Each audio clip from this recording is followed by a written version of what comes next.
Assalamu alaikum, dear students, and a very warm welcome to you all for the lesson number 2 of week number 6. Today, we are going to work on the grammar exercise of chapter number 9, All is Not Lost. For that, my dear students, I have set three main objectives. The first one is to recognize the rules of changing the narration. By the end of this lesson, my students will be able to know some of the rules of changing the narration, and then they would also be able to know compound prepositions, and the last one would be to illustrate the use of past perfect continuous tense. We have worked on present perfect continuous tense in the last week. It is very similar to present perfect continuous tense. There is a minor difference. We will talk about it later on. My dear students, so what is narration?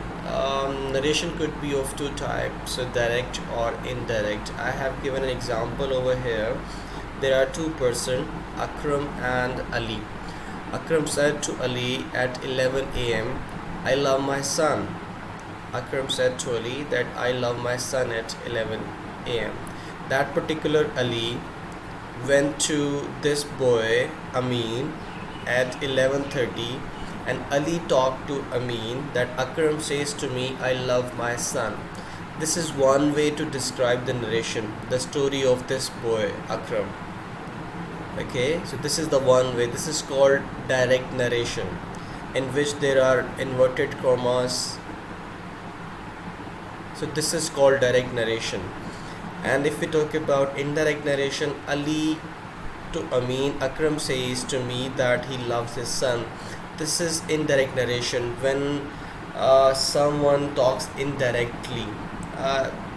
The purpose of telling you the difference between narration is that in direct narration, the words of the speaker, that, like Akram says to me, the words of Akram was, I love my son, that you have seen before, I love my son. If you quote the similar words, that is called direct narration.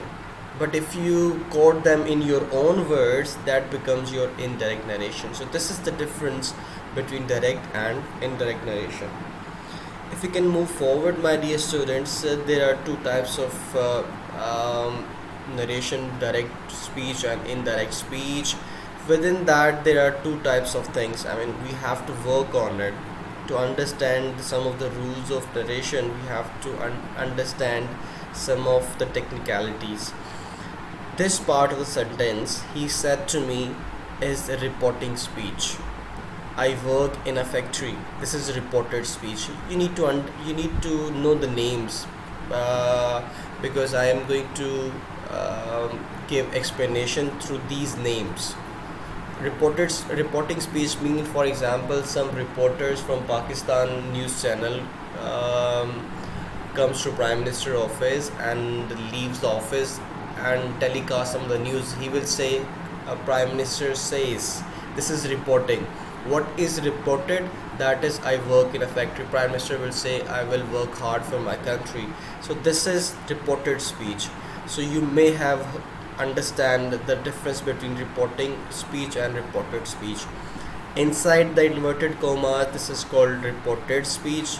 Outside the commas, outside the inverted commas, they are called reporting speech.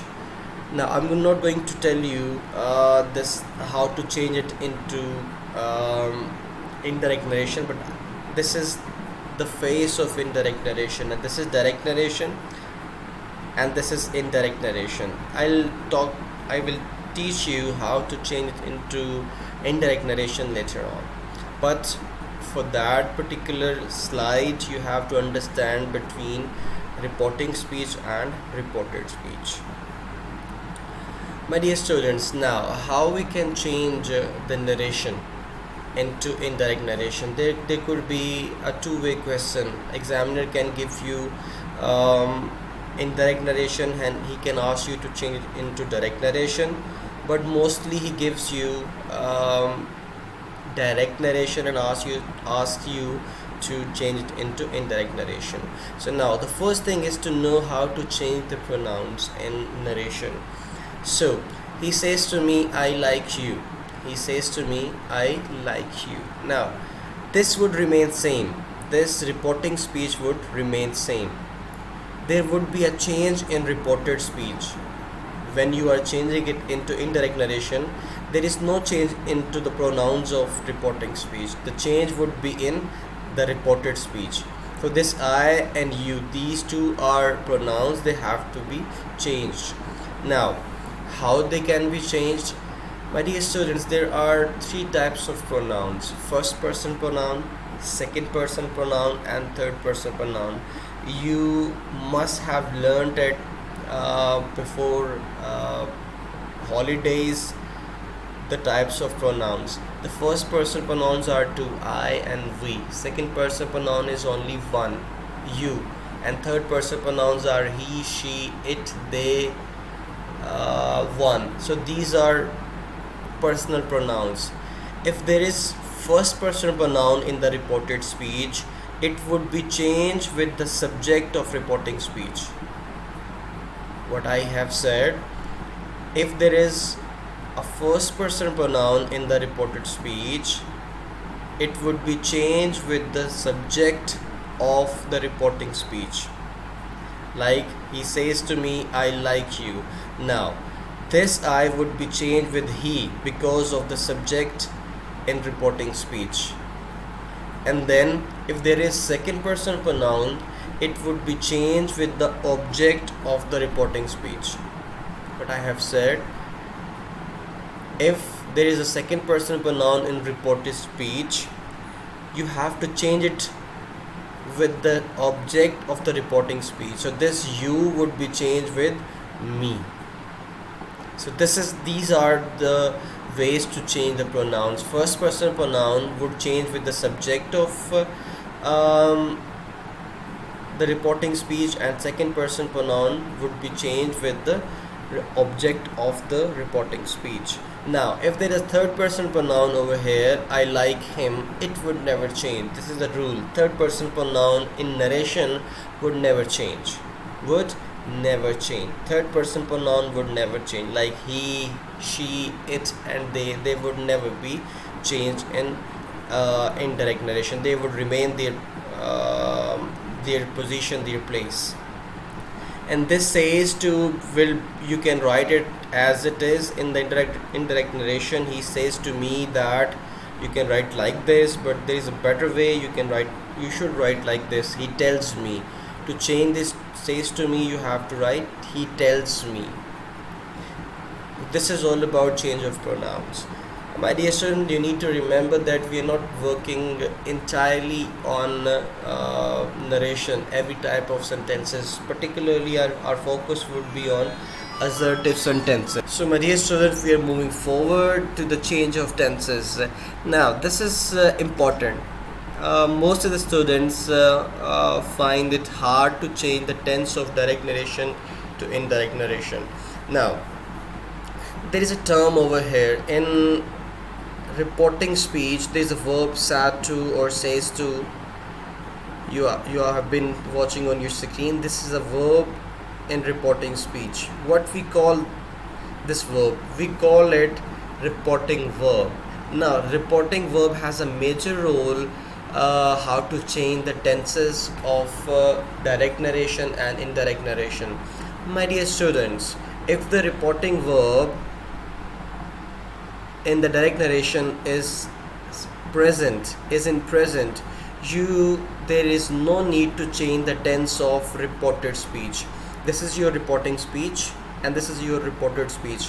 When you are changing it into indirect narration, if this verb, reporting verb, is in present, there is no need to change the tense of reported speech in indirect narration.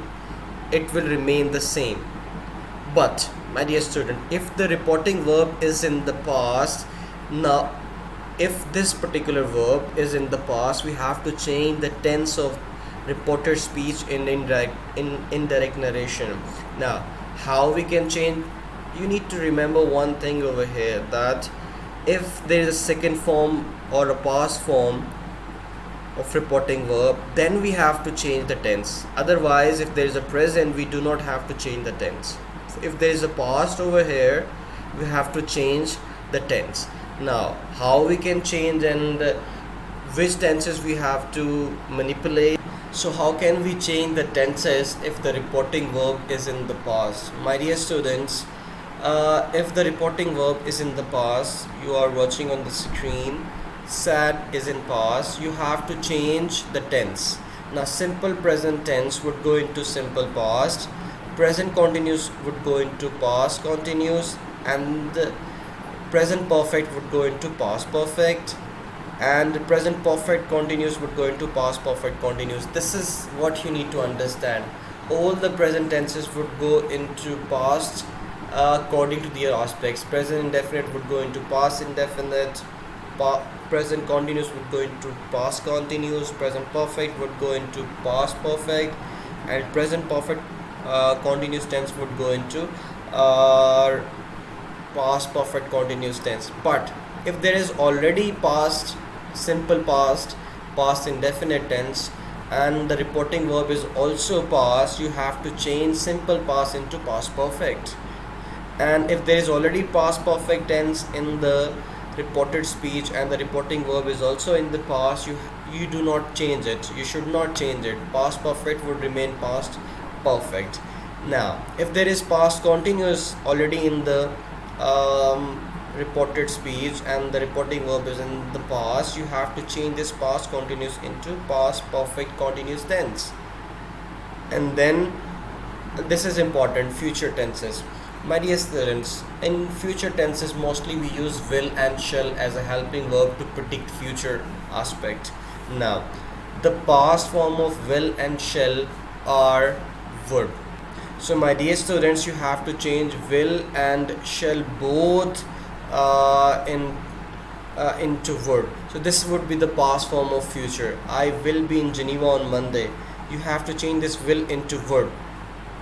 Would be would remain the same, and this will would also be changed into verb. So if you change will and shall into verb, it would make them past. So if the reporting verb is in the past, you have to change this will or shall into verb, so it would make them as past aspect. So this is what we need to understand, my dear students. This chart is very important. If the reporting verb is in the past, you have to change the tenses into the use in the reported speech in direct narration, and when you are changing it into indirect narration, you have to change the tense accordingly. So this is all about narration. My dear students, I am going to give you an exercise of narration. What you need to do is you have to change the narration of sentences simultaneously. So this would be the main assignment of this week. If we can move forward to compound preposition, my dear students, it's very simple subject, but you need to know what is compound preposition. When you combine two prepositions together and they are working as a single word, they are called compound preposition. So according to has two preposition, according is one preposition, to is another prepositions. They are working together according to. So they they combine and make a one word. So according to, this is called compound prepositions. So if two prepositions are working together as a single word, they are called compound preposition. Now use of past perfect continuous tense. My dear students, a question can be appeared in the MCQs that you have to fill the blank with you by using present or past perfect continuous tense. My dear students, you need to remember the structure of past perfect continuous tense. What we usually do in past perfect continuous tense, we use subject plus helping verb had plus helping verb been plus main verb. Main verb is always as ing form in perfect continuous tenses. Object, then sense and for, then time. So this is what we need to do actually. So this is a question in your book. We walked along the road for 20 minutes when a car stopped and driver offered us a life.